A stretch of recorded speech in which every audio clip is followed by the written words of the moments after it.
তিনটা আমল যদি কোনো ব্যক্তি করে তাহলে নিরাপদে জান্নাতে যেতে পারবে। সুবহানাল্লাহ বলেন। কয়টা কাজ? তিনটা কাজ। বিশ্বনবী বলেন আফশুস সালাম ওয়া আতইমুত তাআম ওয়া সাল্লু ওয়ান নাসু নিয়াম তাদখুলু জান্নাতা বিরাব্বিকুম বিসালাম। বুখারী এবং মুসলিম শরীফের মধ্যে হাদিসে এসেছে যদি কোনো ব্যক্তি তিনটা আমল করতে পারে তাহলে জান্নাতে নিরাপদে পৌঁছতে পারবে।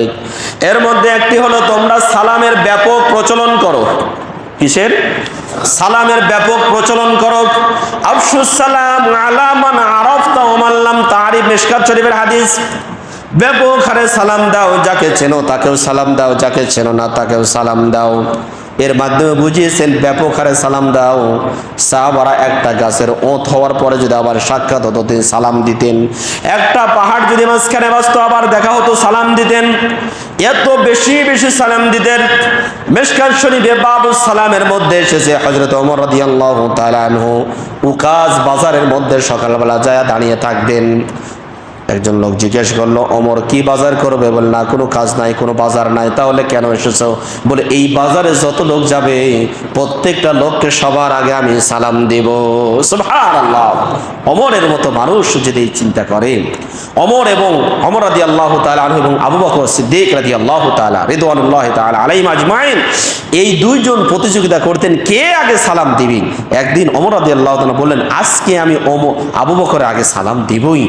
এই কথা বলে আগের থেকে প্ল্যান নিয়ে এই কাছে সালাম দেবে বাপ, ইতিমধ্যে আবু বকর সালাম দিবে আর দিতে পারে নাই। তখন বলছেন আবু বকর আমি পারলাম না, আমি আপনার আগে সালাম দিতে পারলাম না। এক নম্বর হলো ব্যাপক সালামের প্রচলন করা। দুই নম্বর যারা ভুকা মানুষ আছে, অভাবী মানুষ আছে, সেই মানুষগুলোকে খাবার খাওয়ানো দ্বারা শুধু ভাত খাওয়ানো এটা না, বরং তাদের সাহায্য সহযোগিতা করা, ওই সমস্ত মানুষদের সাহায্য সহযোগিতা করা।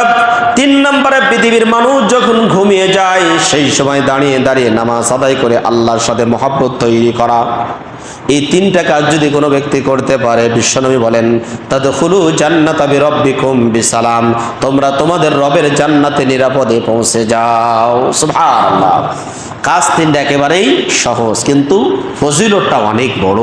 এইজন্য অহংকার মুক্ত থাকতে চাইলে ব্যাপক সালামের প্রচলন করতে হবে। হাদিসের মধ্যে এসেছে বিবাদমান দুইজন ব্যক্তির মধ্যে প্রথমে যেই ব্যক্তি